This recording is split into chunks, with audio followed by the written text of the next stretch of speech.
मणिपुर देश का अभिन्न अंग है, वहां महिलाओं एवं बच्चों की सुरक्षा सुनिश्चित की जाए। यह केवल एक राज्य का नहीं बल्कि यह मुद्दा देश की अस्मिता और गरिमा से जुड़ा हुआ है। अतः वहां शांति व्यवस्था बहाल कर महिलाओं एवं बच्चों को सुरक्षित माहौल प्रदान किया जाए।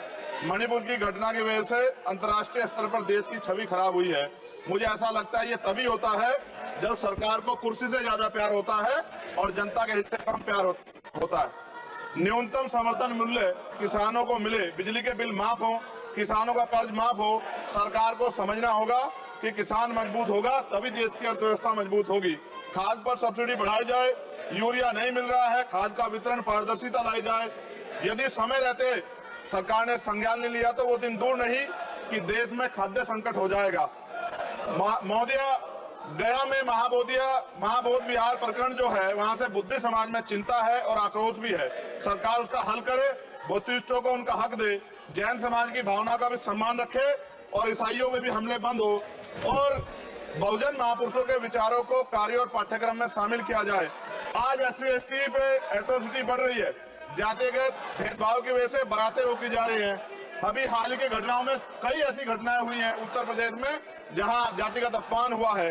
नगीना लोकसभा क्षेत्र में किसानों की मुख्य आय का साधन गन्ना उत्पादन है, लेकिन न गन्ने का मूल्य में वृद्धि हुई है और न ही मिल द्वारा समय पे भुगतान किया जा रहा है।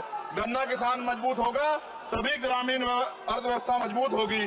साथ साथ SC/ST का प्रमोशन में रिजर्वेशन नहीं दिया जा रहा है, उल्टा निजीकरण करके नौकरी खत्म की जा रही है, बैकलॉग नहीं भरा जा रहा है, पुरानी पेंशन बहाल नहीं की जा रही है।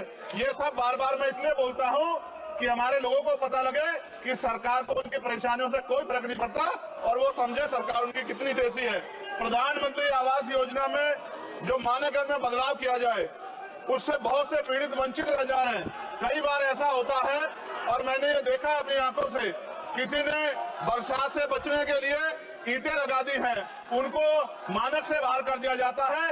इस वजह से वो परिवार इस सुविधा का लाभ नहीं ले पा रहे। खत्म करूंगा मैं। इस वजह से उनके घर नहीं बन पा रहे और 75 साल बाद भी लोगों पे घर नहीं है। शर्म की बात है।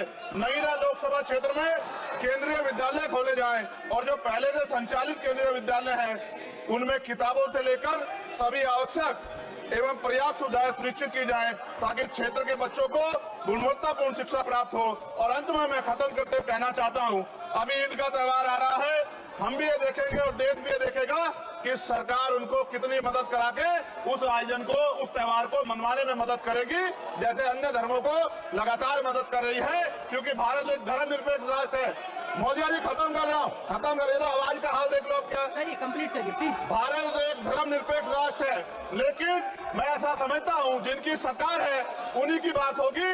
मुसलमानों की, जैनों की, सिखों की, रविदासियों की और बुद्धिस्टों की जो आंदोलन कर रहे हैं और पुलिस लाठी मार रही है, मैं समय रहते चेतित कर रहा हूँ। सरकार को चिंता करनी चाहिए कि बुद्धिस्टों का अपमान ज्यादा दिन बुद्धिस्ट बर्दाश्त नहीं करेंगे। महाबोध विहार हमारा हक है और वो देना पड़ेगा।